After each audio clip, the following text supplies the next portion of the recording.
Are we live? Welcome. Oh my God, we're live. Hi, everybody. Yeah. So, Welcome to the PopPop, Reck and I don't know PopPop if you're, show. I don't know if you're aware of this, but one of the fan comments is that their favorite part of our podcast is the last like 30 seconds when you don't realize that we're still live. Brian. That was Brian. Yeah, I lectured him about that. Yeah, I saw that. He did that. He did that over on Discord after that. So it is episode 5 of the Reck and PopPop show, December 16th, 2025. And right smack dab in the middle between us is the well-known author, TJ Lombardi. Professional clown is what I prefer. Thank you. He does that as well. He is the author of the Golem Master series, Golem. Say it right. Golem. I've been practicing all week for this interview. Golem. Well, that's far more devotion than I put towards this. So, you know. Yeah. Wonderful. So I'm going to give you a little a brief synopsis with Golem Master to our audience, just in case they're not aware of it. It is the story of a medieval rabbi well-versed in Kabbalic rituals. Yes. Who brings about a clay golem, brings it to life to overthrow the oppressive medieval regime. Yes. Fortunately, the golem falls in love with the evil king's princess and the princess, and it gets very convoluted. So I don't want to destroy the show. You can take it over from there, TJ. Right. So one of the biggest things I say to people, like when they ask about Golem Master and what I did to bring forth this medieval world, is do not practice the sacrifices in your neighborhood. 1, the HOA fined me. 2, I did not mean to get tased 3 times. And 3, I feel violated, but I also liked it. So, No, people are going to be so sad they're going to miss this. This is going to be the best ever. I was able to get that in there perfectly. I'm so happy. Yeah, that was good. I'm going to go to sleep now. Carry on. I was sitting here like, okay, PopPop is going to do the synopsis. I'm like, did PopPop read the book? You got me. You got me, PopPop. Good job. Did you read? Dude, I was practicing that all day. Yeah, you did a good job. You got me. Yeah. It's all about the presentation, I tell people. Mm-hmm. It is, yeah. So, I was sitting here like, how do I interrupt this? And then I eventually... You cannot. I would stop. You just gotta let it go. You just ride it. Yeah. Oh, comments. So we gotta go. So there's planning podcasters, there's panster podcasters, and now we know which one we are. Yeah, absolutely. Yeah. It adds to the chaos a little bit. No, 100%. 100%. Yeah. Well, why don't we actually talk about what your books are about? Sure. Just in case folks have not heard the good news of Golem Master. There you go. Yes, nailed it. Yeah. Been practicing that all week. So So I'm really, really happy for this series. And it's been a very interesting journey. It's been very different from my other 2 series. And it's changed quite a bit from where it originally started. So right now, here's book 1, Golem Master. The dedication, which I'll even read to you guys, because I'm sure you guys have, for the readers who don't know, this book is dedicated to the Lit RPG community. I'm forever grateful for the people who open their arms and welcome me into their collective souls. Though I am still considered a new guy in the genre and community, my heart and soul have forever been changed by the relationships I've made with people. This story would not be possible if it wasn't for you all. There are many names in this book you will probably recognize, and there are so many more to come. So thank you. And thank you to the authors, narrators, editors, graphic designers, artists, formatters, virtual assistants, social media moderators, readers, and fans. This genre is awesome because of the people who made it and those who continue to support one another. So this book literally would not be possible if it wasn't for this community. And I did something, very bold where I put over 47 actual people into the book. And I kind of took a Brian Norton approach where I told some and then I just did it. The vast majority of all the people in the book, they got their chapters as soon as I was done writing it, with the whole caveat of, hey, let me know if this is cool, if you're good with it. I don't know which ones actually read them. I don't know which ones didn't, but it's one of those things. No one's told me to change their character. And I've had a lot of creative freedom in some characters, and I've tried to stay true and genuine to some other people as well. Book five, right? Book five. Yeah. Book 5. Now, this whole series, there's over 8 entire pages of characters. And my editor will message me many times, and they're like, you have like another Ryan in this book, or another Sean, as we all know. We have another Sean. Is this the same one? I'm like, no, they're all real people. And yes, there's going to be 5 Seans in this book. I'm sorry, Catherine. But now we're on book 5. I would say the first arc of Golem Master is truly books 1 through 4. And then we really get into the more Pokemon and Yu-Gi-Oh vibe for the remainder of the series. So it's been a fun journey. It's been a fun ride. And I would say for a lot of people who are trying to get friends or other family members involved into Lit RPG, it's a great series to start them with, because it slowly eases Lit RPG elements in all the way you go. Like, we're just now in book 5 seeing the more traditional stats that you would see of like a health bar, strength, agility, things like that. And you may wonder, like, why is that not in the beginning of the series? Well, you just got to get to book 5, and then it'll all make sense as it goes along. Yeah, I think too. I like my stats on page 3. Well, what's nice about that is a lot of Lit RPG series are stat heavy at the beginning, and they trick the pop-pops in the world. You're like, oh, this is gonna be crunchy, and then they get rid of the stats as you go, where this is kind of the opposite, where you ease into the stats, which I like. Yeah, well, I wanted to take a different approach also, because at the very beginning it didn't make sense to me how the world was, right? We all know there's a demonic threat that comes into the world, and that's what brings the rune technology. And so I was like, okay, well, this is about Golem fighting. It doesn't make sense for the individual users to have some type of level upgrades. The way that this is built, and originally the story was very different, and the arc was completely different. The ending was completely different. That changed along the way. And so as it changed, it just made more and more sense, and it was just a realistic build upon. So I think it works out really well, and I think it's just a fun, creative way. And yeah. I so like it pantser or plotted, because you're putting 40 some people in, or 80 people, 8 pages of people into it. You have to have some sort of order or sense to things. So I've kind of developed a hybrid for me in this series, and granted, it worked out really well in some areas, and it made me struggle bus in other areas. So normally I am a huge planner. I mean, so there is one planner in the Lit RPG community. Yes.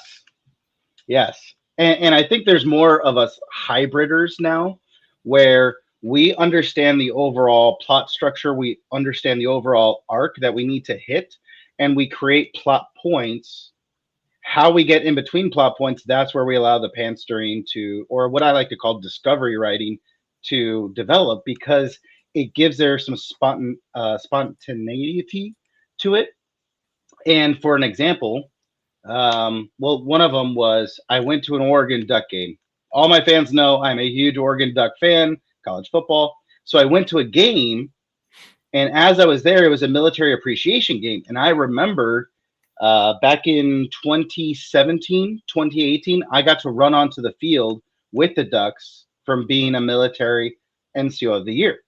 And I remember how cool that was as a veteran, and what the symbology and symbolism was behind all that. And so then I was like, wait a minute, there's a post-apocalyptic world where the military barely won this war. We don't really talk about it.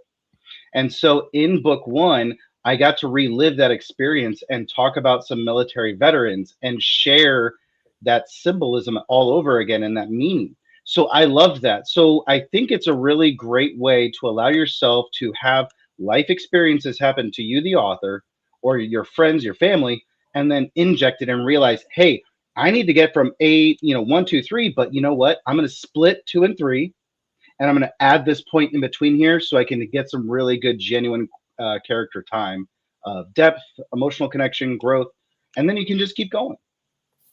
Yeah. Very Yeah. good. I mean, I think as a fellow author, I'm more maybe a pantser, but I also recognize the need for those milestones. Like you gotta have some direction. You gotta have those points to hit. And but it's also, I mean, do you enjoy it when the story has that off the rails moment and you're digging into this? I mean, is that like fun for you, or are you like, no, I need the wheel back and I need to steer back to my milestone?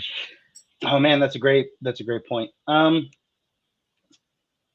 I think the hardest part is knowing when is it okay to time jump, because as it starts, it's very similar to a slice of life. You're kind of seeing a day by day lifestyle. You're getting to exposed to the world and the characters that way. And then there's times where it's like, okay, well, he's done doing his community time, so we already know the routine. We're time jumping here, and that's where it was very crucial for me to figure out when is it okay to time jump and when is it okay to not. The harder part that I had when I first started, I thought the Golem combat was going to be awesome, and I looked forward to it, and that was great. As I get further into the series, I'm like, I don't know what to do. Like another All the golem stuff, strike yeah. or another fireball. Like coming up with creative runes to keep it fresh, coming up with new fighting styles. That's where it just dragged on, and it was almost painful to write those scenes. But at other times it did allow me to have like writing jumps where, okay, I'm bogged down from getting to A to B here, but you know what, I've got an hour of free time. I know this battle, like this match is already going to happen. I'm just going to write this, and when I get there, it's already written. So it's been a fun way to jump around the manuscript. But with pantstering, most of your time is now on the back end making sure it all flows together.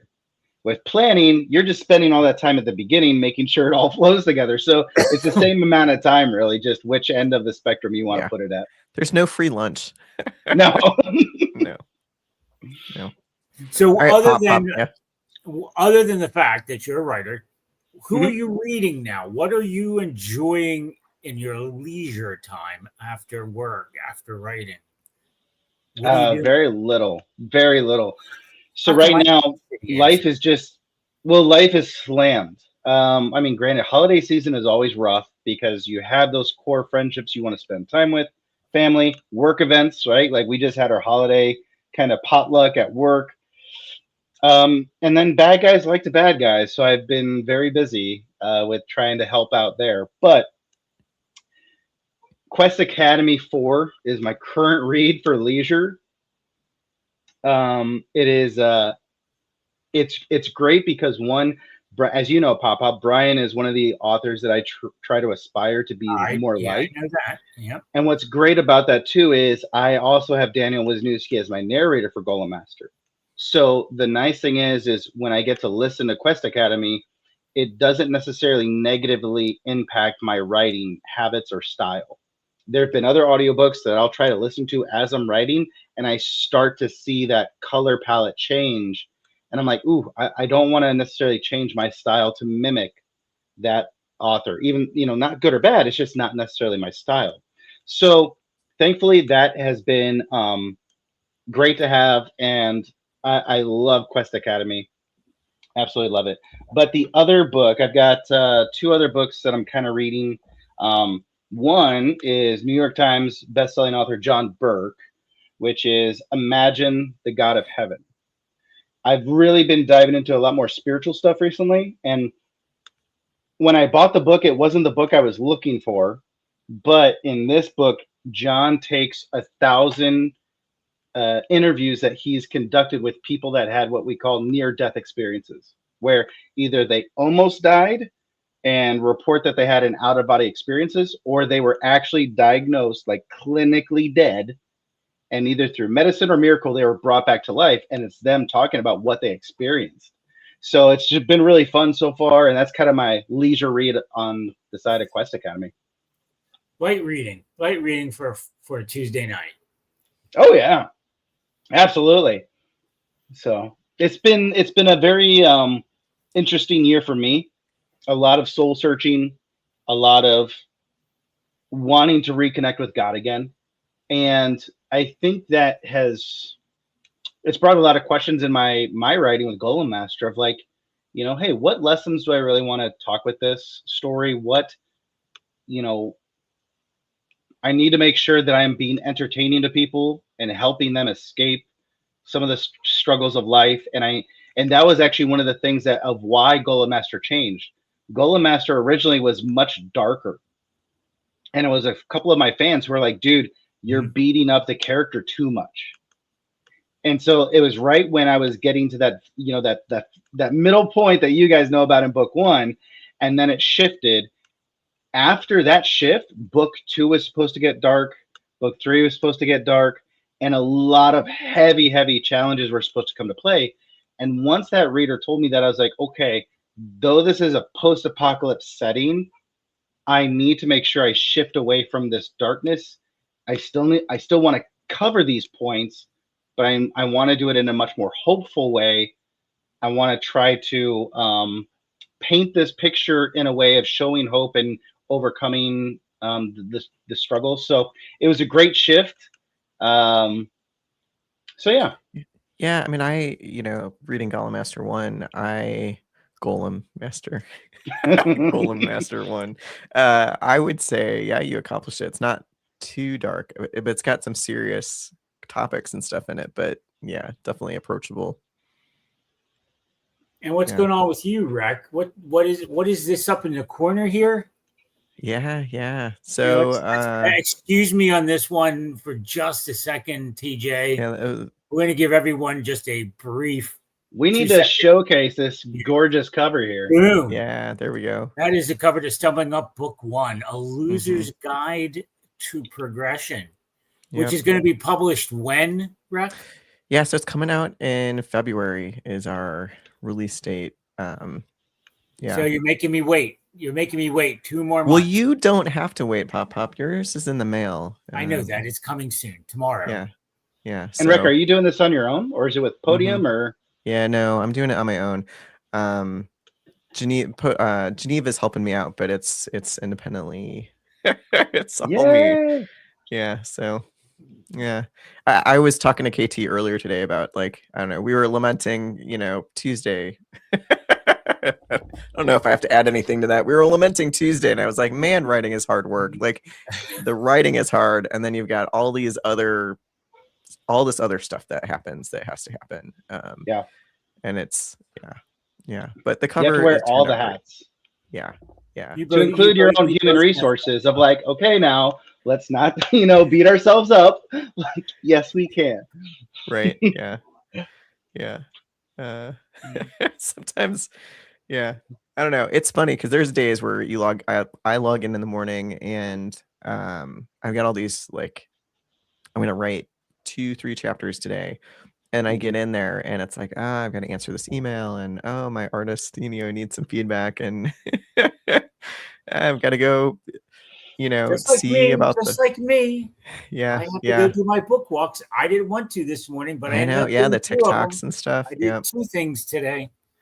Yeah, so I'm also trying the TikTok thing. So if you haven't joined me on TikTok, it's he's a Reckwell author. Is the TikTok you should be looking for. And you guys can join me on my dog walks as well. So Reck, to now talk to you about Stumbling Up. I don't think we've actually had a chance, or I've had a chance to talk to you about it, but like, what were some of the things that you had to really overcome, or some of the things that kind of surprised you as you were going through the writing journey? Yeah. I definitely, I wanted it to be a lighthearted comedy. It turned out a little bit more serious. I don't know why. There's like that inner darkness that you have to fight when you're writing. I almost spit out my gum.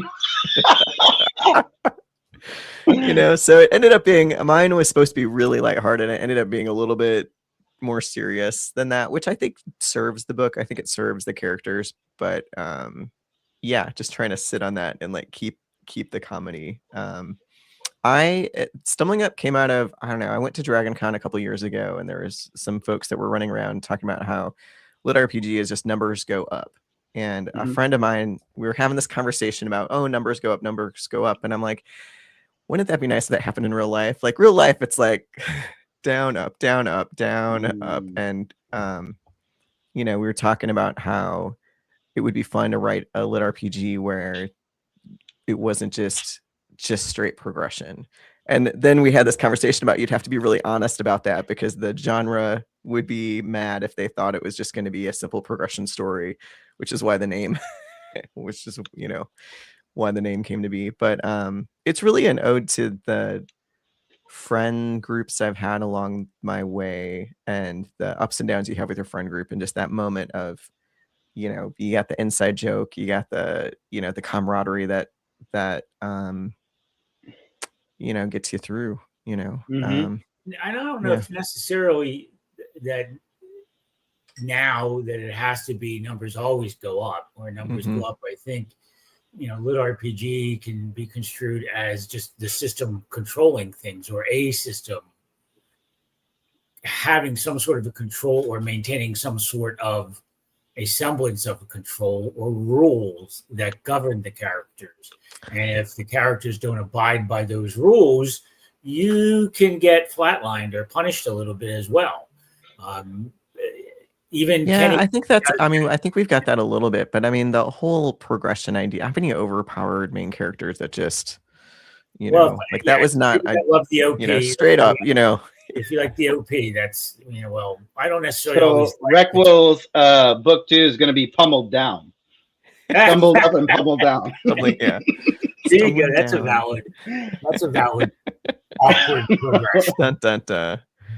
It's a progression. Yeah, you would believe how disappointed I was. Like, oh, it's a regression novel, like the first regression novel I picked up, and it was like, no, we're just starting from zero. You don't get to see the descent into hell. I was like, well, no. But regressions have issues. Nothing survives contact with the enemy. Yeah. So nothing survives contact with the regression. Yeah. But I think one of your questions, TJ, was like, what's been difficult about the journey? And I think that for me, you talk about like getting in like a flow state, or like the normal, like I'm going to write a chapter a day or a couple chapters a day or so many words a day. And what I found is to be an author is to like be constantly having that interrupted and then having to get back into it. And it doesn't matter if you don't like schedule anything. There's always like family that you have to visit, or a holiday, or something that just interrupts that, consistency. And then the getting back into it has just been really a struggle. And, fighting the inner demons of like, no, you have to like convince yourself that you can do this every single, like I have to convince myself that I can do it every single time. And it's getting better, but I think that's been the surprise kind of struggle in this. Is it something that an author can do where you can take a week off or 2 weeks off to mindset, or does that completely backfire? For me, and I can't talk for everybody, but for me that backfires. You take 2 weeks off and then you come back and you sit at your computer and you're like, wait, what was I doing with this story? Or, yeah. Should I be a well, writer? The hard part too, especially when you're starting out, and even most successful people, like, other very big authors struggle with this. I am not writing. I'm not writing. I need to go write. Like, yeah, but you're having a week off, a 2 week off to decompress. Like, no, I need to be writing right now. Like, you can't even relax. You can't even shut your brain off, because when you try to, the guilt monster comes in and tells you should be writing. Or is it the writing that calms you? I think that anybody who says that they have that inner fire just drives them to write or whatever, while that's true, there are also moments where you just have to force yourself to sit down at a keyboard because you just have to do it. I think people are driven by writing, but like if somebody isn't like, yeah, there's days where I cannot like pay myself to sit in front of that keyboard, then they're lying, because there's just, you get into these writing blocks, or I used to think that a writing block was I don't have a good idea for what's next, and that's not it at all. It's just that, for me at least, it's that inner demon that won't let me focus enough, or Yeah. just trying to get back into the flow state.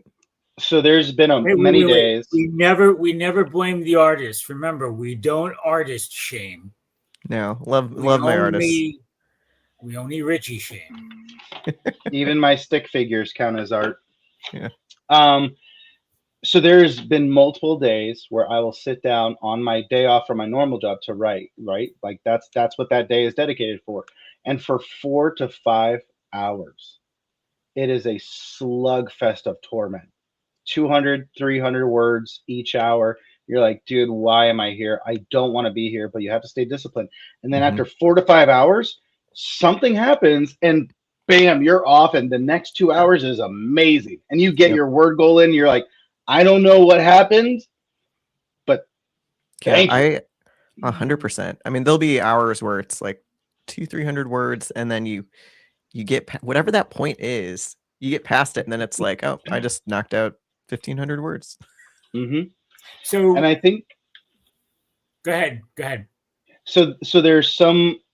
You'll also get to a point where you try to figure out, like, oh, I need to switch something up. So I'm going to get Oculus goggles, and I'm going to write in Oculus goggles because these are great. It takes away all these other things. Or I'm going to get a big rounded monitor, a 36-inch monitor, and look like all the cool people. And it's like, okay, you get the new cool shiny tech toy, but guess what? You are still mentally distracted. You have to push all of the distractions out. You've got to figure out, like, use the Pomeletto method or other methods, because it all comes back to you being distracted and not focusing on what you need to do. So yeah, go buy the shiny toy. You're still going to be distracted in like an hour. So I had a friend who was like, I'm going to build an e-ink like typewriter from scratch. And I just laughed because I was like, you go do that. But like, you're still going to struggle. Yep. Yeah. So, I do use mechanical keyboards for all my books though. Because you just heavy mechanical keyboards. You just like to hear the noise. You just like to hear the finger, the pecking. Subconsciously, it actually does help you. So they did research, because back in the old days, right, mechanical, all that stuff, the noise of that is subconsciously telling you, oh, others are being productive, or there's productivity going on. I should be productive as well. And so that's where, like, once you get into that flow state, you hear those keys clicking away. You're just like, oh yeah, okay. So a lot of authors, I think Lance is one of them, that he does it up in the Discord. You do those sprints. Mm-hmm. What does a sprint do for an author? Is it a valid way to increase? Is it just competition, or does it get you to accomplish something in your story? No, well, for me, I think authors use sprints in different ways. Some people get really competitive about it. Personally, it's like it's an excuse to focus. You're like, no, I have 15 minutes. I gotta focus on this sprint and get some words out. And it's embarrassing when you finish a sprint and it's like you typed 4 words per minute. So there's a little, like it just kind of helps you focus. But some people get really competitive with it. I'm not so competitive, but I do try to beat 4 or 5 words a minute, which is some days that's some hours. But yeah, it's a focus thing for me. How about you, TJ? Do you sprint? So I will sometimes do the Pomodoro technique. That's what I was trying to remember. Sometimes I won't. So Pomodoro was a Italian word for tomato, and it was the tomato timers that they used to use. And so this guy started to test it out, and what he found was 25 minutes of focused activity, 5-minute break. And so I was like, I have nothing to lose. I'm going to try it. And I instantly saw that it was helping me, because it is that thing, like, you're mentally telling yourself, this is what I'm locking myself into. So 25 minutes, you go as much as you can. That 5-minute break, use the bathroom, get a drink, check all your social media. So you can tell your mind, I didn't miss out on any notification. No one's talking to me anyway, but I still made sure. And then you go right back into your 25 minutes. And on average, when I'm locked in good, I can get anywhere from 600 to 800 words in one of those sessions. Yeah. So it's it's productive, and that's what you got to do. You got to hit goals and just push yourself, because some people try to reach this perfection story, this perfect story, and all they're doing is just constantly re-editing the same manuscript. Like, well, now I'm on version 7. Like, bitch, just publish that shit, right? Yeah. And just go on. And so, yeah, there's so many errors or so many things I wish I could change different. But at the end of the day, when I'm done with like Golem Master 2 and 3, I'm like, you know what? That's a damn good story just as it is. And we're going to try to make the next one better. Yeah. Yeah, I tell people that too, because they get stuck in that editing cycle, and like, yeah, you need to edit. You need to make sure that your like T's are crossed and your I's are dotted, but your next book's going to be better. But your next book can't be better until you move on to your next book. Are you guys self-editing, or do you have someone to edit for you beyond punctuation and whatnot? I have an editor. Yeah. So Jamie Gardner is my editor, and I've used Hope Hotwood too. So I've used a couple of people. I don't know. What about you, TJ? So I originally found Catherine Dunn out of the United Kingdom. When I first was looking for an editor, I think I had to go through 67 people. I did not sleep for 2 days because, all over the world, like, hey, here's the tester, and you're just getting flooded with people. Catherine was not the most expensive, but she wasn't the cheapest. The biggest thing, though, was Catherine was the most communicative. I mean, she sent me like a 2 or 3 page email as soon as she was like, hey, I would love to. And I was like blown away. So I started with Catherine for my first series, The Dying Breed, which is right there, that shelf. I did not use her for the Scalpel Chronicles, which is up top there. I was in a financial burden during that time. I went with a different editor. I won't say I regret that decision, but we're back with Catherine. And Catherine has been in the entire Golem Master series. And what's really great is when she gets excited for the next manuscript. And it's like, hey, I got you for December. I'm like, cool. And I'll upload the manuscript like a week early. She's like, screw it, I'm starting it now. I'm like, okay, whatever. So when my editor loves the book and they're excited, like that just makes me feel better. And it knows that, I got something good. So she's great. I love her to death. And yeah, we'll probably be sticking with her for as long as I can afford her. Yeah. There you go. Yeah, it's really, I mean, you can do all the edits and like, writing Pro 8 or Grammarly or whatever, but there's just stuff that a real human editor is always going to catch and see that, you just need that human, if you can afford it. Mm-hmm. Yeah. Well, and this is actually something that irks me. And so let's go into a little drama. I like to be spicy sometimes. I get really upset when readers want to bash an author for using AI cover, but have no problem reading an author who uses AI editing, because you're robbing someone of a job, right? And so for me, it's like, you know what? Yes, it costs $3,000 to $5,000 for my editor to edit one of my books. And so if I pay that person $5,000 to edit my book, but then I use an AI cover, I'm a demon. Like I'm a terrible person who should be blacklisted. So for me, like, thank God I have the ability to hire human people for those positions. But it really irks me when I see some readers who want to shift the standard and allow one but not the other. So yeah. But so many authors, they can't afford it. And so I don't bash that author. That's a big thing that I think people, especially if you're indie publishing yourself, there's a lot of upfront costs that you get, and you may or may not get any return on it, depending on how well your books do. So yeah, it's I think readers just don't get it, what it takes to produce You know, I don't. It's funny because you start talking about like a lit RPG book, and it's immediately like, well, is it going to be on Audible? Narration is expensive, man. And can you wait 2 years for your narrator that you want to hire? And Yeah. then is it okay for you when they bump you like months back in the schedule because some publisher came in? Like, I've got two narrators that haven't. I've paid them and they haven't produced anything. One in over 2 years, one in over a year. Yeah. Right. And so there's so many struggles that authors don't realize. And we have our like little lit RPG author group. And what's interesting is, depending on the year, you can see how many people are very communicative in the start of the year. I'm like, oh, I'm doing this. And then by the end of the year, they're like, oh my gosh, I don't know if I can do this anymore. Like, I think I should just call it quits. It's like, yes, it is not that easy, darling, is it? Yeah. Speaking of Audible, we all know that PopPop doesn't always do audible or auditory books because his brain doesn't go that way.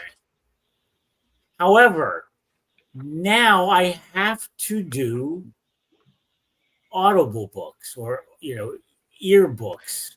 You really have to do Golem Master. Specific reason.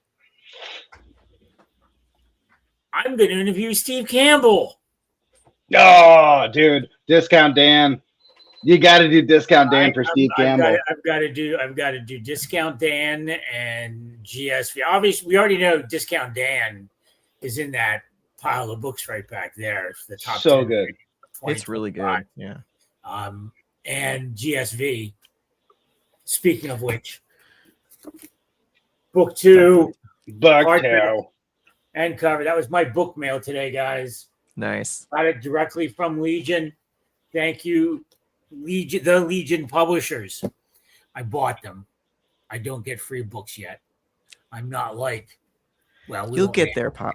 You'll get there. Name any names. Well, that's because you haven't sent me your address. I'll send you my address. Reck has my address. He hasn't sent me anything yet. I haven't received anything. I did send you something. You just haven't gotten it. Shots fired. So I have to before, just like I read the book, I read a book from someone before I interview them, partially even. There. I haven't finished Golem Master yet, I admit to it. But I've read a good chunk of it. So you need to listen to Golem Master because not only does TJ put a lot of lit RPG community references in there, but the I don't remember who your narrator is, but he does a good job of like mimicking people's voices and like I was like, oh, that's that's so JD. Daniel Wisniewski was it's Daniel was the narrator. What's interesting though is I did actually offer for Steve to also be with narrating with Daniel and Jessica, and Steve didn't want to do it, and that's totally fine, right? No offense. I also was very tempted to do 2 different audiobooks and literally have like a Golem Master blue and red version, just like we had Pokemon red and blue. I was like, that would be freaking cool, just because I'm indie. I can do whatever the fuck I want. Yeah. So, well, I remember back to our second interview, the only one that's in existence, though, because we all remember the legend or the myth of the first non-recorded interview. Oh, that's so true. Oh my God, that was the best interview ever. Oh my God. There's no evidence. It was fantastic. It was freaking awesome. And there's no evidence of it. But, I'm sitting here I'm looking at his shirt or the book and I'm like, is that Ryan Maxwell on the cover? And it was. And that's when he was able to launch into his tirade about all the people and his, his love for the community, et cetera, et cetera. But and actually, the community being so great, that's why this thing is available, right? The Golem Master coloring book. Yeah. And so, let's see here. Where's a good person? This beautiful person, Stephen Landry, right? Mm-hmm. And so what's been really cool was one of my fans, so Golem Master Bernard, who's in the prologue of the book, his partner, Rosario, was going through a rough patch, and they were coloring some Pokemon coloring books. and they just reached out one day and checking in with me. Rosario's so sweet. They will check in like almost every other week and be like, TJ, how are you doing? Are you doing okay? Um, and so they just said, it would be so cool if we had a Gullah Master coloring book. I was like, well, shit. We've got a shit ton of art because we've been working on the Gullah Master trading card game. Let me just see if Lauren can get us all of these images in black and white. So we made the coloring book. And what's also been really cool was because of the Patreon community, we were able to buy enough copies to give to our local police department. Has their officers' kids get to have their own Christmas party. So we had enough coloring books for every kid to get one if they wanted one. We had enough left over that we were also able to give it to like the Shop with a Cop charity event and Giving Tree through the other community programs. So like I think we've given away over 150 coloring books to kids in the community. And what's also been cool is some of the officers came up and were like, dude, your coloring book is awesome. Like my kid loves that thing. I'm like, cool. Well, guess what? They can have the books for Christmas. I'll bring them into the office. So it's just been another fun way to connect with the community. Is that available with your Patreon only, or is it on Amazon? Is it print on demand? The coloring book is on Amazon. Yeah. Okay. Yeah, so I can get a few from my grandkids. Oh yeah. Okay. Cool. Yeah, I think that's so. Let's actually talk about being an indie author, because you get to do things outside of the rules. So with Stumbling Up, there's rules. No one told me. With Stumbling Up, I actually have been working with Enrique Morpheus on we have chapter art. Every chapter has like a little, not like complicated art, but like a little bit of art from him that like rolls into the story. And so that's my there we go. Because I mean, if you go through a publisher, they're not going to pay for that stuff. It's just not going to be a thing that's going to happen for you. So you've got a coloring book. What are some things that you've done that have really, in your opinion, you're like, I don't know if a publisher would ever go for this, but I'm going to. Yeah. So in the Dying Breed, my first series up there, I did the same thing. I had character art after every chapter. And what people don't realize is it is a blessing from God if you find an illustrator who is, one, affordable, two, reliable. Because those two also are just crazy. So the other part of this is doing the artwork for every chapter basically created what, $5,000 extra in the book. Yeah. Right? To publish a book with art added $5,000 to the cost. We don't do ourselves any favors when we've got like 75 chapters. Yeah, right.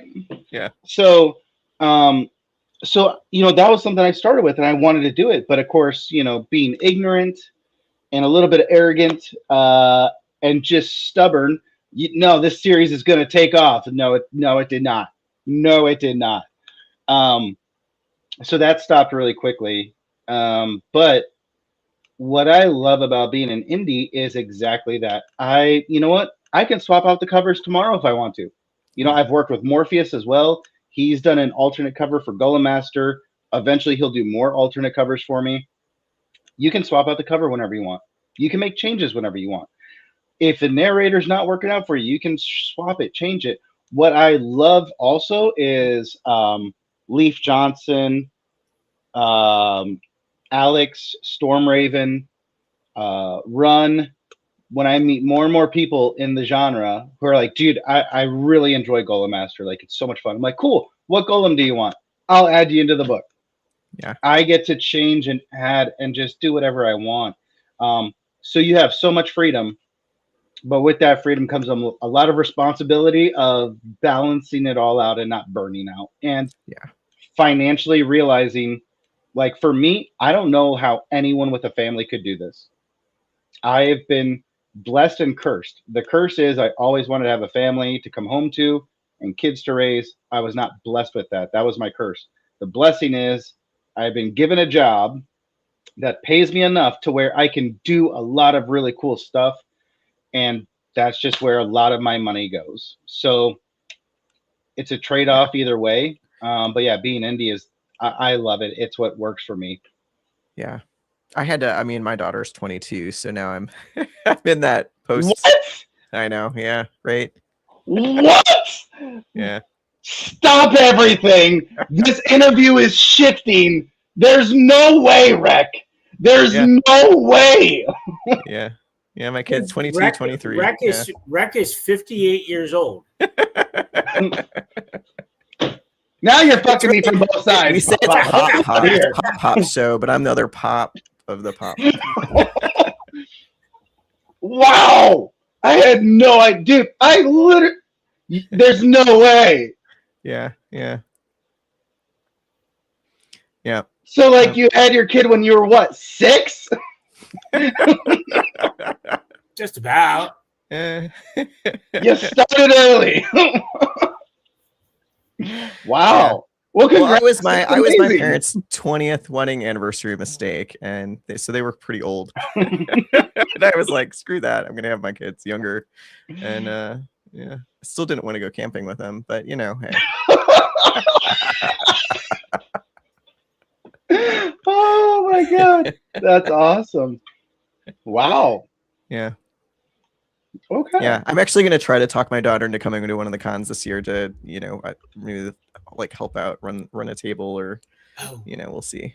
Do something, child. I raised you. Now contribute back. Yeah, I'm paid for your college right now, so I talked to Gims today about Yeah. Jordan Con. yeah, you gonna come? Excellent. See. So just make sure there's room up there for me somewhere. Yeah, we got you covered. Okay. Yeah, we're not gonna let the I'm either the sleeping in the car pop or on of the Lit bed. RPG sleep in the car at Jordan Con. This is not happening. I could do you know. that. I've done it. I do it on 995 all the time. I can see you Hobo making the TikTok from the car about like how you're left out in the cold and I've done it. You wake up every 2 hours, put the car on for 15 minutes, and go back to sleep. no. done that no, before. we got you, PopPop.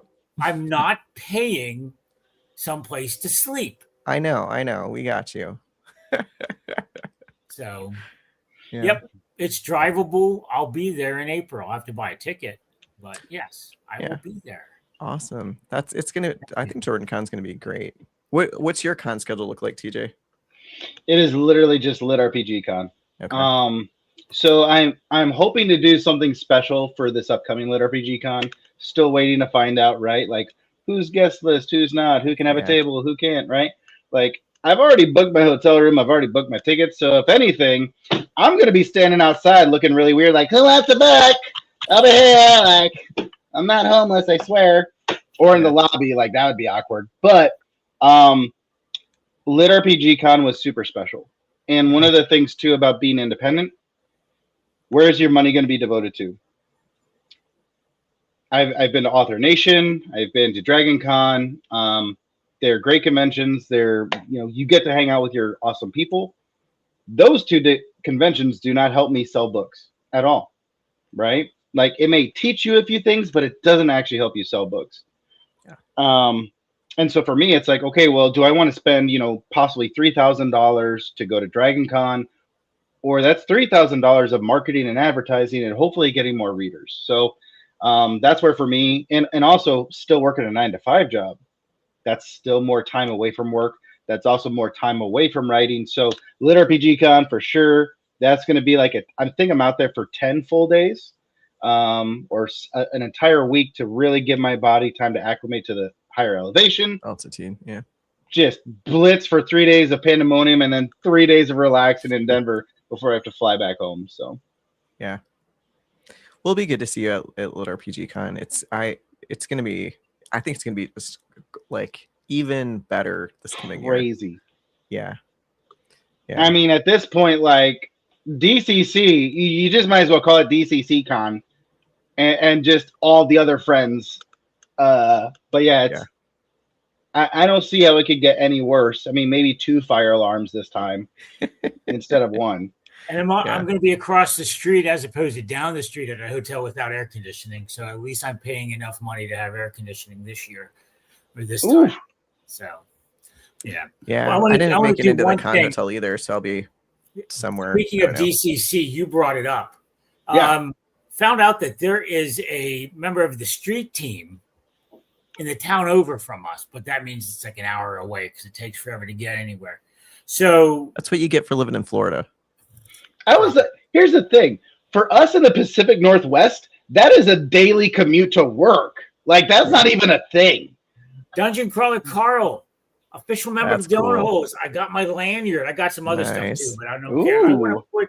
I want to give a shout out to Jen, and she runs Steampunk Garage, and that is on Etsy and on Instagram and on Facebook. So type up Steampunk Garage. She does a lot of great jewelry and other creative work and creations.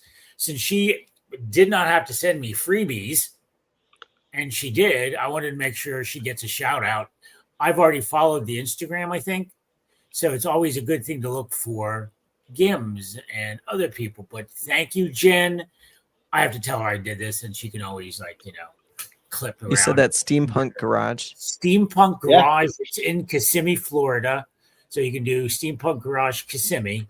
She will come up, and her page is putting in the chat, but I'm not going to try to spell Kissimmee. So 6.4 thousand followers on Facebook. So KISSISSIMEE.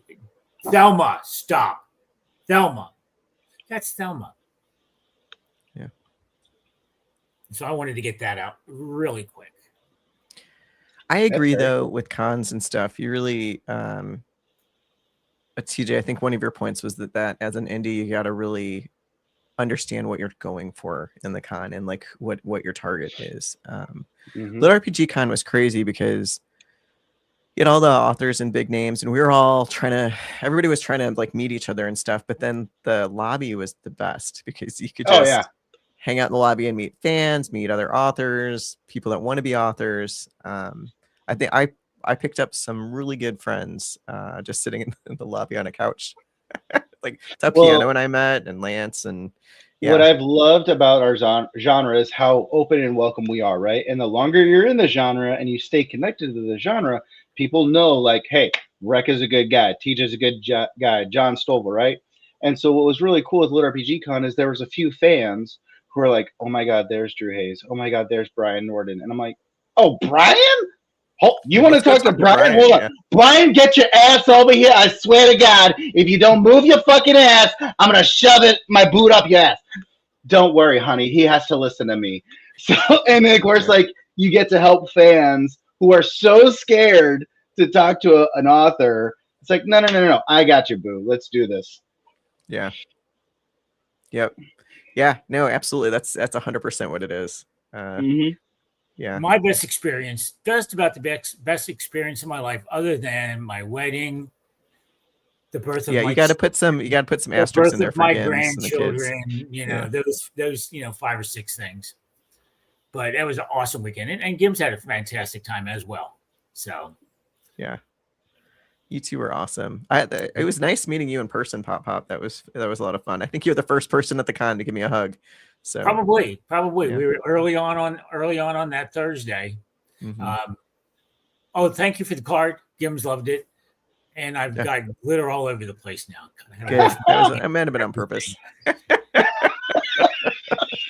Glitter Christmas cards. Who believed it?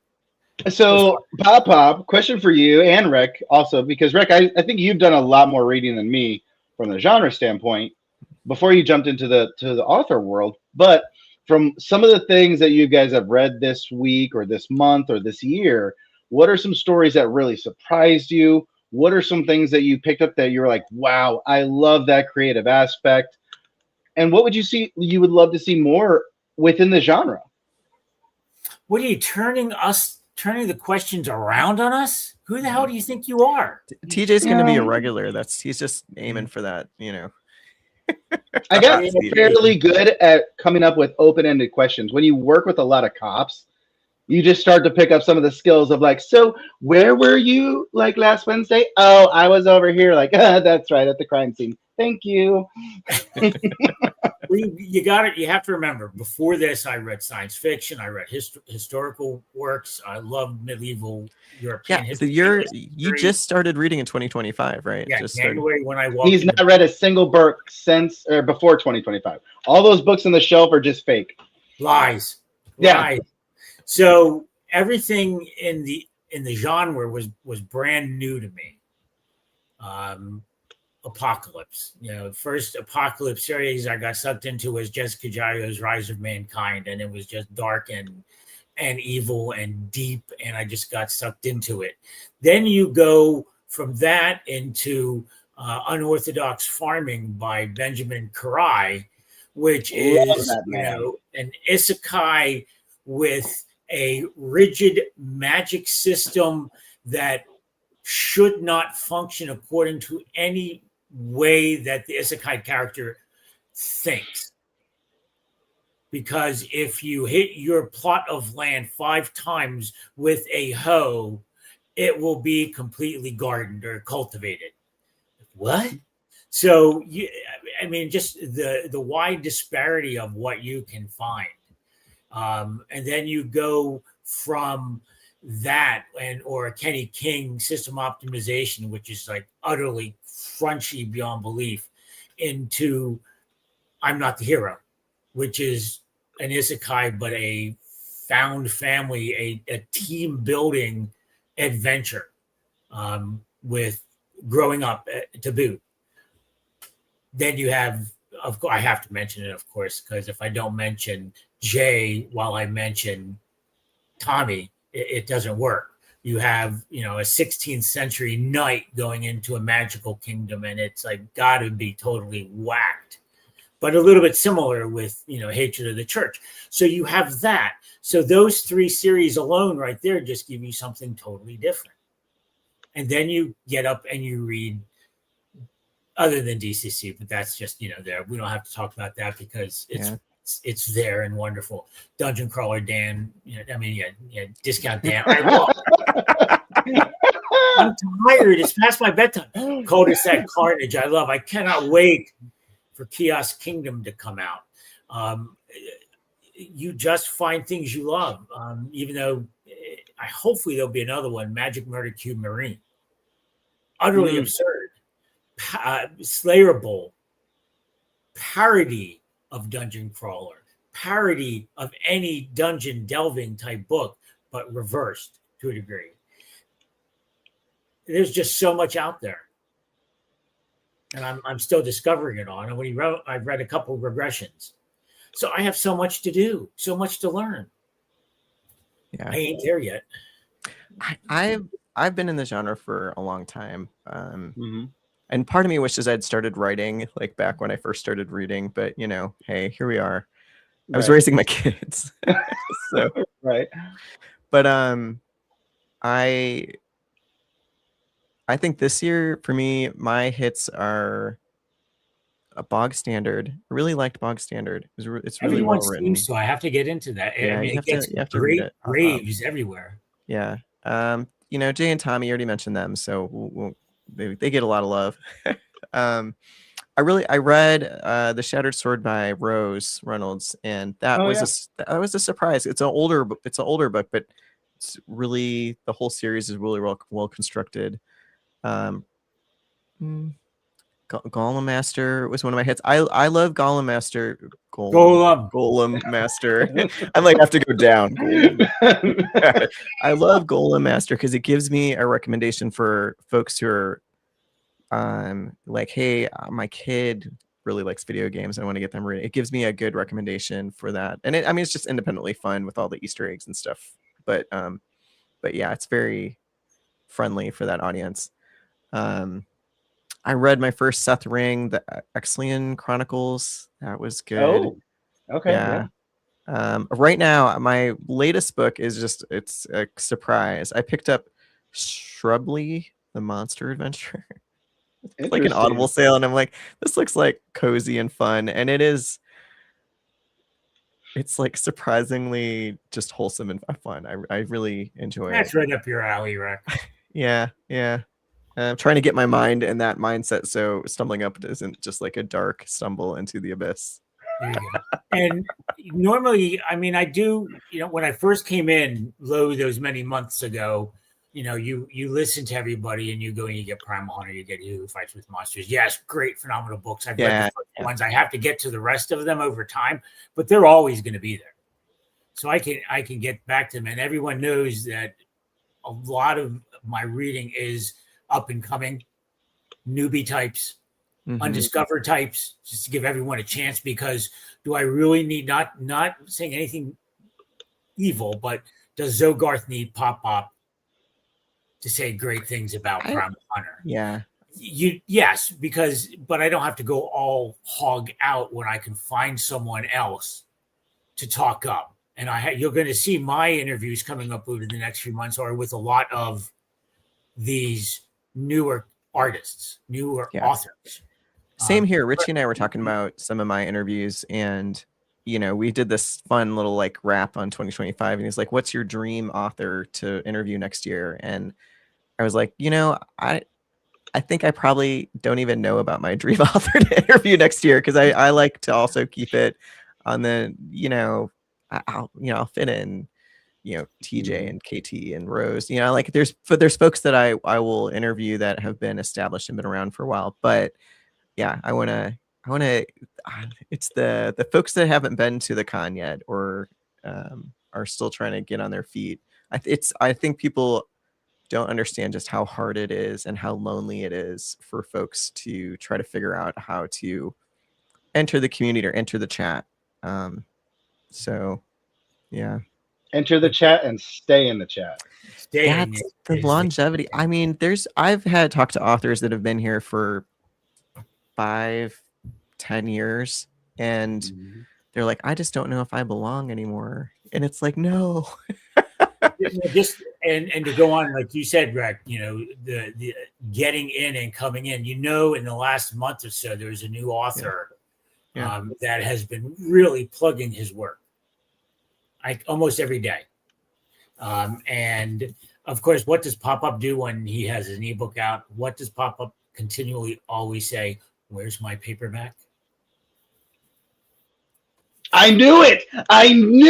As soon as you said it, I was like, I know exactly who he's talking about. Justin, I've got the paperback. It's a chunky little thing. It's 608 or 610 pages. Dang, look at that. It pays off. This is Wraith Wizard Ascendant by Justin Whitaker.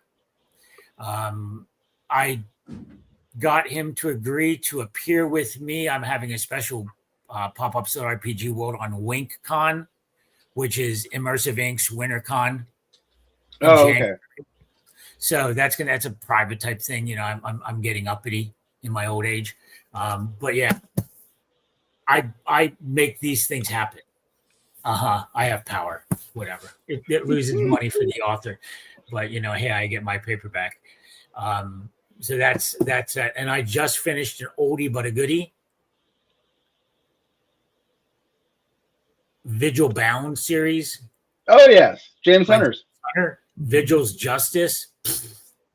Wow, so good.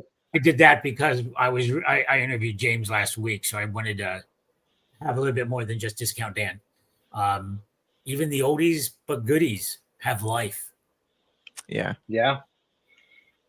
I forget what is it. Siren Song. Let me see here. Let's go to Amazon.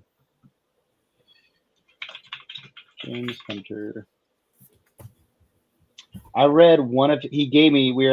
That's the other thing too. You go to a convention, it's like the last day, and it's like authors just give you books. Like, TJ, you're taking this book because we don't want to pack it up. I'm like, okay. But he gave me one of his early books. Flashback Siren Song.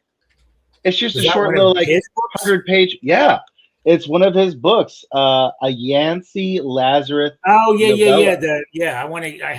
I identified those as books to get. Yep. Oh my gosh, so good. And so I've done Vigil Bound. I've done Discount Dan. I've done that one. James is just such a great writer. Such an immersive writer. He convinced me to get VGO, Viridian Gate, Viridian, nice, whatever online, because. Yeah, it's a virtual, but it has consequence. Yeah. The way that the book is written. So that, gives you a reason to read it. So that's back on my shelf now too. Hopefully I'll get into that in the next month. It's like under 300 pages, which is unheard of nowadays. Right. For a little RPG, but that's an easy read. they can be overwhelming. What do you say? Oh, there's over 50 messages. Now most of them are from BJ. So what the hell? She just babbles. And I didn't say that. So TJ, back to that original conversation. What do you think that we can do as a community to help authors who have been here that might be struggling, feeling like they still fit in, and getting new talent in and helping them stay? That's really hard. And, so I don't know anyone's background, but for me, like I grew up in the church, right? Youth group was a thing. And so normally when you like met people, you just assumed everyone played the guitar. And so for me, it's like everyone's read DCC. The majority have read He Who Fights with Monsters. And so unfortunately, like the Reddit community is huge and massive. We have Facebook groups that are huge and massive. But it's one of those things of you guys, like, yes, Primal Hunter, Ascend Online, like some of these main things, like a lot of authors are going to fall by the wayside. And that is just, that's why I say, I've said for the last like 2 years, everyone's excited for the growth, but they're not remembering there's going to be thorns on the roses. And the thorns are that there have already been authors who are coming into Lit RPG who do not care about the community. All they care about is the paycheck. They have already been established in other genres. They literally just want the money. They don't care about the community. They're not involved in the social media groups like we are. And it's really frustrating for me because you guys heard the dedication. The community is what I love. So for me, I love to plug, the other authors as much as I can. Stephen Landry is such a beautiful human being, such a creative writer. That dude's creativity is insane, and he's such a good writer. Dave Bushman is hilarious. No one reads his books, right? So I just try to encourage other authors, especially those coming into the genre who are coming in independent. Don't get your hopes up. Just do it because you love the artwork. Try to encourage one another without getting banned from a social media group for self-promoting too much. And I would say on top of that, just have fun and enjoy this community while it lasts. Stay connected. Encourage people. Shammy Stovall has been a huge motivation for me because I love how much she reminds people like, hey, it took me 10 years until I saw my books take off. It was my 17th book. Well, what do you think she was doing for the first 16? Doubting whether it was worth it. And then book 17. So that for me, I thought for sure, hey, the first 5 years, I'm not going to make any money. I'm at the year 4 mark. It looks like we're going to be getting closer to that 10-year mark. And so I had to remind myself, what is this about? This is about blessing other people. It's about engaging other people. It's about enjoying the artwork. And if God wants to bless me with book sales, then great. But you know what? Kind of like you guys are doing. I love Matt to death. I love him and Meredith. His books are on the bottom back burner. He's not going to see my rating or review, but I'm going to be at all of his book signings whenever he comes into Portland. He sees me sitting there and gives me the head nod. I'm like, yeah, dude, I'm so proud of you. This is awesome. But at the same time, I'm encouraging L.M. Hughes and R.A. Cooper. I'm encouraging Rachel Nee Kirk. I'm encouraging other authors to just don't give up on it. Keep reading. I will read your books when I can. But I'm very much like Brian Norton, where it's like, maybe I'll read 3 books this year. Yeah. I'll read more than that. I'm definitely reading that more than that. But yeah. No, I agree. Mm-hmm. It'll be interesting. Sales is a thing. I think people have this idea that to publish a lit RPG book is to make money on it. And it's like, and everybody who's made it, if you talk to the various authors that have made it, they're making money. How that lightning strike happened, for just a variety of ways. I mean, if you just look at like Tommy and Jay, like you can't get 2 people that have as divergent paths to, success as the two of them. And I think that Now also they're creates best friends. a lot of pressure on everybody. What was that? And now they're best friends. Yeah. Well, I mean, that's the Well, community, another right? thing too is a lot of, when you're on this side of success, you think a lot of issues are going to be solved once you get on the other side of it. And what you don't realize is it actually gets worse. Yeah. All you have The to do is look at amount, Matt's face while he's, after an well, 8-hour signing to like, realize that But dude, but the thing is, and I'm going to tell you this from a fan viewpoint. Back in the day, back in May, before I was anything, I wasn't even at that point. I wasn't even on the Discord. I was on the Discord by then, but I went down there, and when he is doing that interview, he's involved, he's there, he's with it, and then when he is signing, how many hours it is, when you're up in front of Matt Dinneman with your book, you are his universe. yeah, but all that takes That energy. is the only thing that he cares about for that 3 seconds. He does it so well. He does that. He is in there for every one of his fans. Yeah, And I that's tell awesome. people, because you meet Matt Dinneman fans in the, out in the wild now, right? And I tell him, I'm like, yeah, he is as good a person as you would hope. Well, I'm not even talking about Matt, right? Because Matt is in a whole different tier. Yes, he is in a whole different league. But someone like Hunter Mythos, right? Oh, or even Brian Norden or Jez, like some of the other guys. Like once you become full time, the amount of stress and pressure you have on every book release just continues to compound, because that book needs to land in order for you to keep going. Because Golem Master book 2 and 3, 2, 3, 4 took me 6 months to write. Now, granted, that was me being a full-time worker and writer. But if I'm full-time writing, that's at least 3 months of writing a 200,000 word book, going through editing. And if that book doesn't hit, that's 3 months of pay that I not only ate up in living, but now possibly another 3 months that I'm going to be suffering because my book didn't launch. I need to cut this series and move on to something else. Right. That stress and pressure just continues to compound. And so that's another part of why we have readers who are like, well, I'm not going to read a series until there's at least 5 books in it. Bitch, I only paid for 3 books. Like, you're killing me here. So there's a huge dynamic. It's so, if you're behind the wheel looking at a vector of success, just enjoy the ride while it happens. Don't give up hope, and just understand that the grass is not always greener on the other side. And the struggle is real. You see that every time. In this case, when Hunter put out full mage, he was traumatized that first day or two, but it's just something he fortunately recovered from.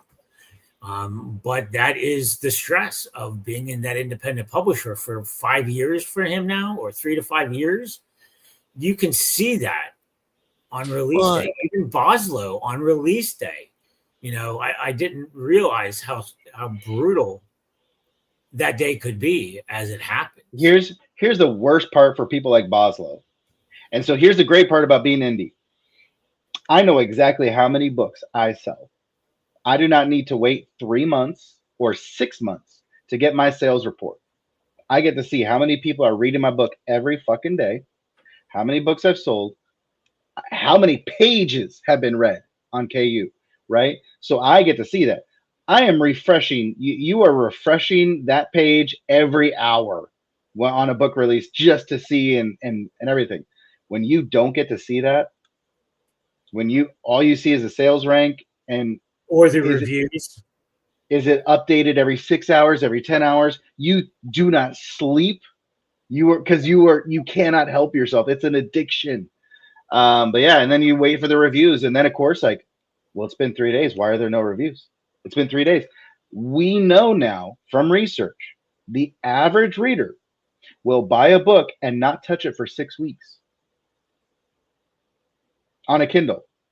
So you have a lot of stress of like, I just sold like 30 books. It's been a week, 2 weeks. There's no reviews. Oh my God, I'm a failure. Like, nah, dude, they're excited. They bought your book, but they've got like Primal Hunter who just dropped like, a 5 gazillion page book on you. So they'll get to you. But yeah, there's so much stress involved. Just try to relax, enjoy the ride. Yeah. Yeah.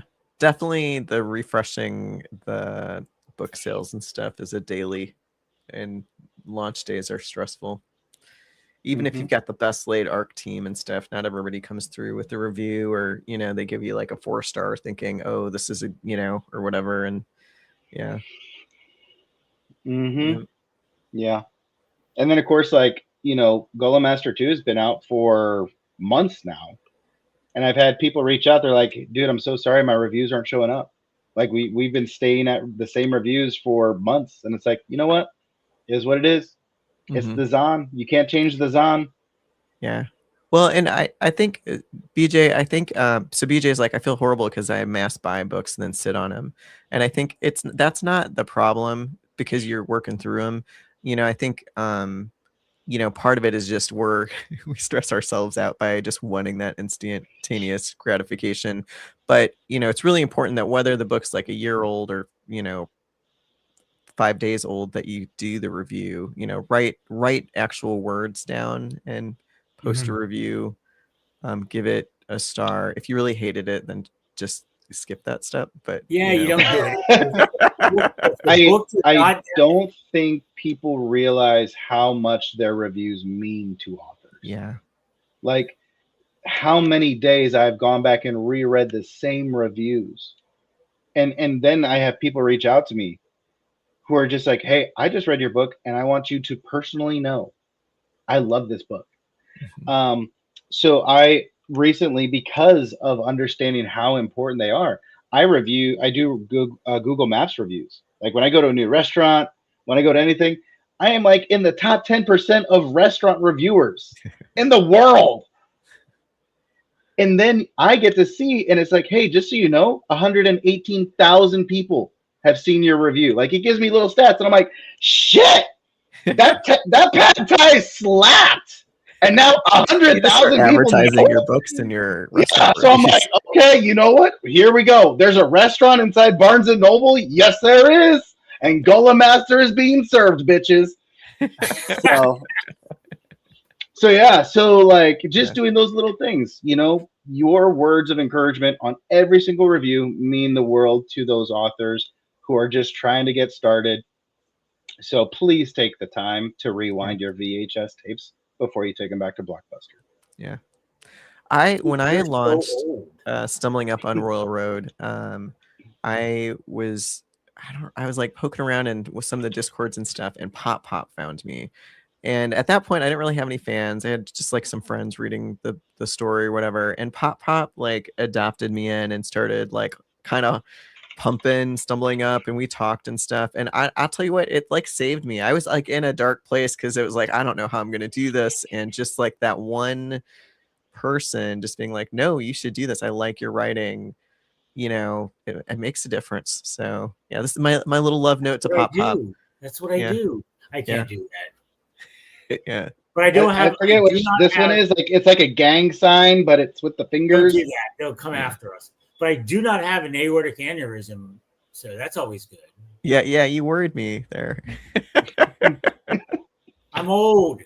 This month, believe it or not, I receive my first Social Security payment. Dang, son. Snap. I'm old. Officially. I got a while for that. Yeah, whatever. Hopefully it'll be around for Reck and I when we get there. Right. Yeah, don't worry. Either that or we'll be post scarcity. So you'll be okay. We'll be uploaded into VGO. Yeah, there you go. That's true. Hey, Stacy. Thanks for joining. Stacy decided to show up because she was hoping we'd still be here. Yeah, and we are, which unfortunately I was going to say, when we're way past time, it's easy to talk to. We can keep talking for as long as we want. There's no time as far as I'm concerned. If I fall asleep, oh well. If PopPop starts snoring, we'll have to text Gimme. And Tim's never hit the off button on that. Or we'll just stick be and a start live poking feed of him. PopPop snoring and drawing on the keyboard.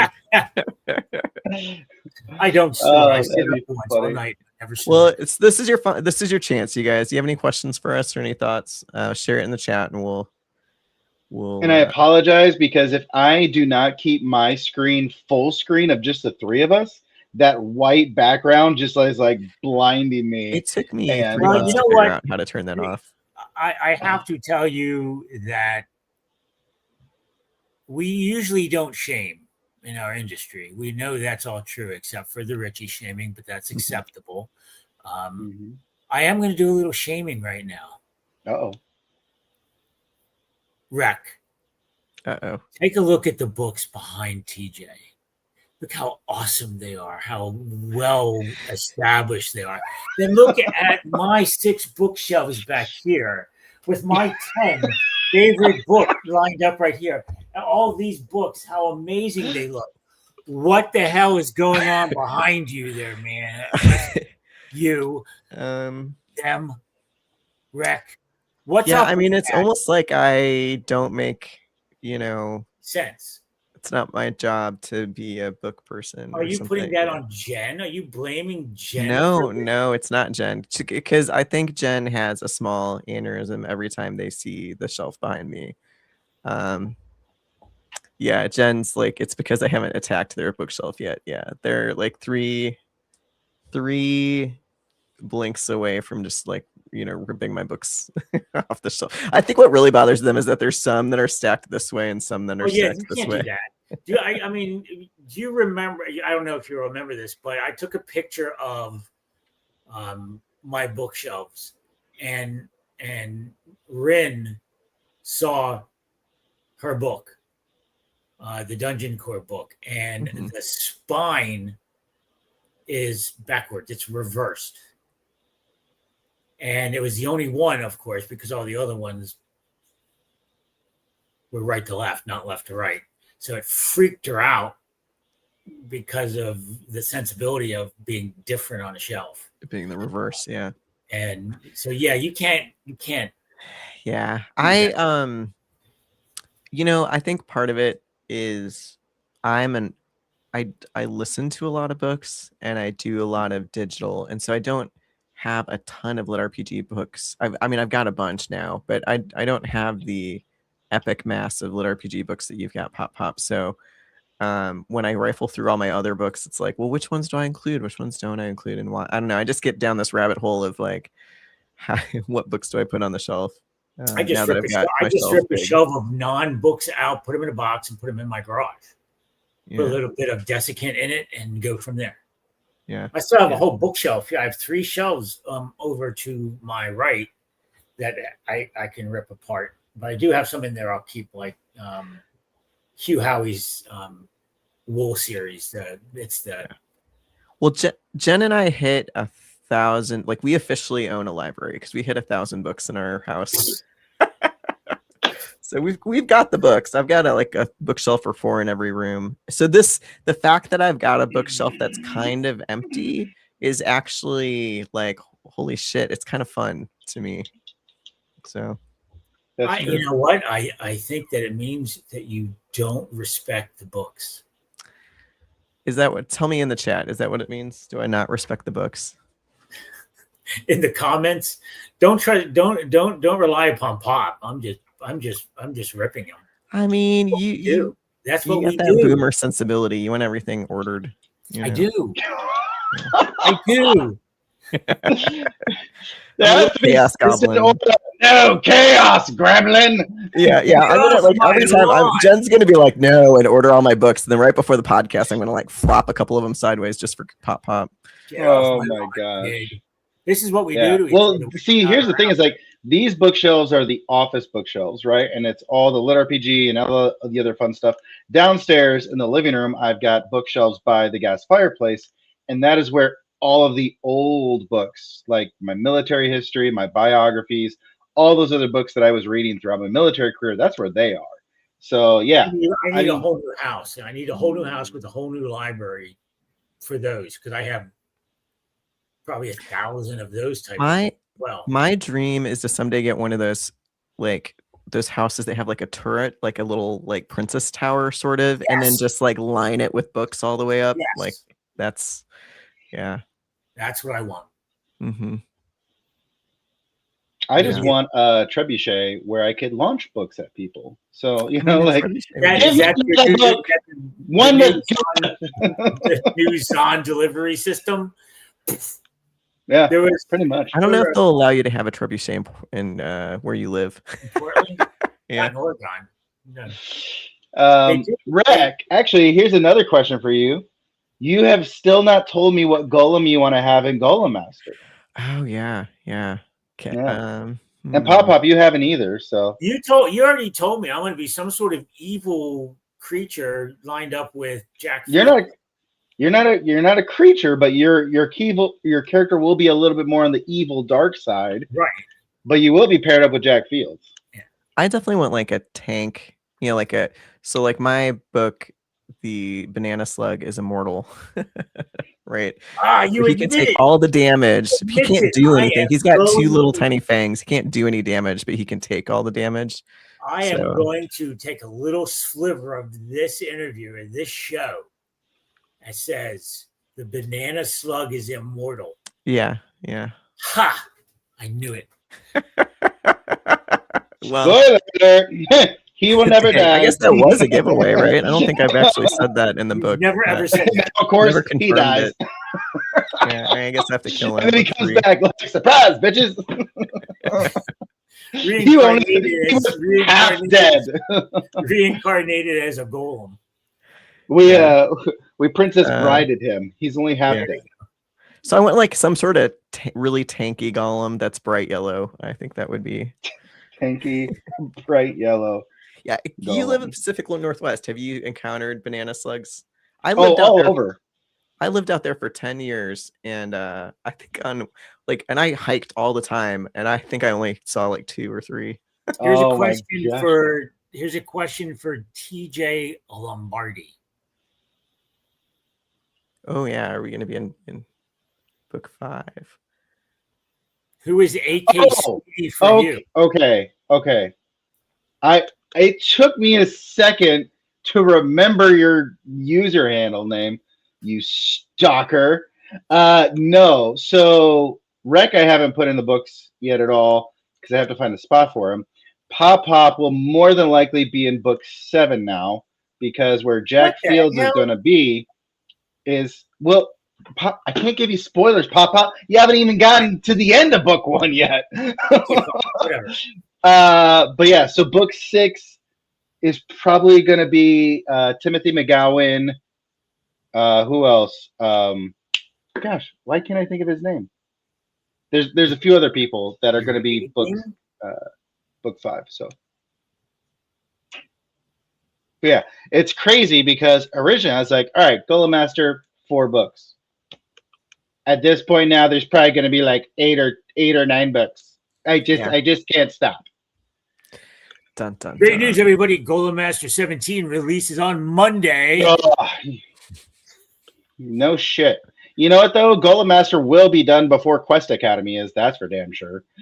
At the rate that Brian writes, like, okay, and we're done with the first hour of the day. Like, dear God, dude. You know, everybody talks about Brian and Quest Academy, and I'm like, okay, well, this is going to be like.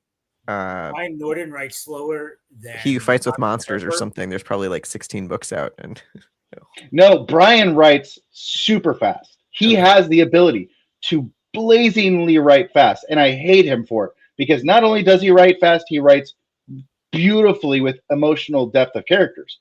The thing is he's just so much of a slice of life that like the first 20 chapters of book 4 is literally just at his parents' workshop, and he's literally just talking about like leading up to the main event of the whole book. And it's like, bro, how did you capture like 4 hours in 40 chapters? It's insane. Yeah. So that's where it's like, yeah, it's gorgeous. But I'm like, dude, you literally need to speed this up. And how exactly are you going to keep growing? Where the fuck is the ceiling of your world? Like, oh god, no, he just snapped a finger and all the demons were dead. Like, This power was available, and you guys are still fighting the demons? Like, efficiency of war, it really needs to be considered here at this point, you guys. Wow, we let him go, didn't we? Boy. Yeah. I would suggest you stay away from the One Ring Ryan. and then TJ. I'm not even going to try it. I'm not even going to try it. So, Yeah. Anybody else have questions? There's no questions coming in except for questions, comments, concerns. Or wherever. That we have plenty of concerns. Don't worry, the therapists are trying. We'll figure a cure one day for me. It's called medicine. Actually, if we want to talk about health stuff, I've started to do fasting more often and going to 1 meal a day, or OMAD, as they call it, as the cool people call it. Oh, it's so OMAD. I'm really liking it. I'm not going to lie. I'm really liking it. So I think I would be a raging monster is the word I'm going to choose. If I went to 1 meal a day. Reck, okay, so on the fasting side, I thought I was going to like murder children. That's what I believed going into it. Surprisingly, it's not that bad. It really wasn't that bad. Yeah. I went for a physical today because I'm old and they have to do that. They need you to make money. So the PCP is like, how many meals a day do you eat? I'm like, she goes, at least 2? I'm like, yeah. And I look at her and I go, Manjaro. And she's like, okay, I understand. Because part of the diabetic treatment is taking Manjaro, which is a step above Ozempic with some benefits for the heart. If you remember, I was not this sculpted back in July. So I've lost 40 pounds since July. Yeah. And I didn't think that would ever happen. It did make me want to ask if you were like, I am not wasting away. I don't have the big C or anything. No, I'm really in really good shape. Right chocolate? Now, so sorry about that. Yes, TJ, chocolate. I don't have the big chocolate. Everyone loves big chocolate. I don't care who you are. Yeah. So it works. It keeps you healthy. It keeps your food. You don't need to eat as much because it slows your digestion down. So a couple meals. Yeah, I'm not to death. Everyone tells me, all my doctors tell me I'm good. But I do have to go for a colonoscopy. Do we want to talk about that now? Do we? Hey, I've had that before. That's a very unique experience. Times. It's even better now. It's easier. And you get the Michael Jackson drug, so it's awesome. BJ saying that you fired her as your cookie dealer. I'm just informing her that I have outgrown my cookie phase. That's fair. You know what? I support that. I'm sorry. That's all. What is the bribe? Is it books? What gets PopPop to calm down? Coffee. What do you think this was? 9 o'clock. You can't read your book if you're going to be like that. You can't read your book. I'm reading my book. I'm good. I'm drinking my coffee at 8 o'clock at night. I'll be asleep at 10. Whenever we get off this goddamn interview. I mean, this show.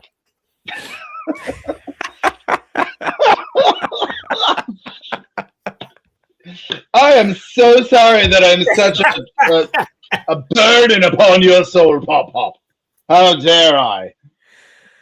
All right, so I think we got one more show left for the year, right? We do. On December 30th, we have no idea what's going to happen on that show. Yeah. TJ's back. No, we can't have you back, Dad. TJ, you just become our third, so. We'll have you back in 2026 if you'll have us. No, absolutely. I'll have you anytime, darling. Oh, Jesus. Yeah, so I guess let us know in the chat and in Discord if you like this format, because TJ, congratulations, you bust our cherry as our first interviewee on this. He did it. He came with the comment. I told him not to. I'm really good at busting cherries. I was PopPop's first. I'm now this 3-ways first. I'm just the person of first. You were Jess's first. That's right. Yeah. So let us know if you like the interviewee or if you just like PopPop and I taking each other on. Whoa, come on now. What the hell is going on here? So this is how stumbling up gets, Oh this is how my stumbling up gets God, written. oh I my will write God. a chapter Don't- and they'll be like, Don't that was a you make me turn on my. Remember, I grew up in the 60s and the 70s. God damn it! I drank water out of a garden hose before it cleared. I did too. Charlie horse. yeah. How remember? I have a 22-year-old PopPop. Yeah, but you started when you were 6. That's what TJ said. Doesn't work that way. But I can't remember. yeah. So, Well, thanks for having me on, you guys. Like, yeah. this was really Yeah, great. This thanks was for really having us. great. yeah. I like it for both of you guys. All righty, right. The third host. There you go. All right, guys, we're going to go because we're going to have to talk and debrief us. We have been on this for an hour and a half, which beats almost every record out there. Definitely longer than even James Hunter last week. Yes! Screw it, James. I finally beat you at something. Yeah, that's going to be on TikTok too. Yeah. Heck yeah, it is. I hope so. Gonna take that beautiful bastard down somehow. Guys, goodbye. You know what? Is Brian here? Brian's not even here, so I'm going to just turn off both of them at the same time. Everybody, good night. See you on Thursday at PopPop Split RPG World when he interviews Cam Tonin, author of A Monster Rises and A Monster Rises. Right, I'm sorry. Oh, the Rise of a Monster. I'm tired. I'm going to record this differently. Yeah, Hey, I've got join the Busy Bard on next Tuesday, same time, same on Chat and Stats. And TJ, I think you're on with Jared this weekend. I am, yeah, and we're doing spoiler sessions, so we are literally talking about some spoiler stuff that happens in book 1, but why it did not continue on and what the original intent of the arc of all of Golem Master was going to be. So if you guys want to know that information, show up and we'll talk about it. And let me tell you, Jared does a great interview in this series. I watched the first one with Ryan Maxwell. It's very limited. It's not a rambling mess of like ours for the last hour and a half. He keeps it well contained. He has a goal for this podcast season. That's what he thinks. Goals are overrated. Have you seen my bookshelf? Yeah, exactly. Chaos will ensue on Sunday. Thursday, Kamito and Rise of a Monster and Rise of a Monster Book 2 second course. Awesome. Boom. We'll be back December 30th. Thanks, everybody. With the 6th episode of the Reck and PopPop show. PopPop out. We're out.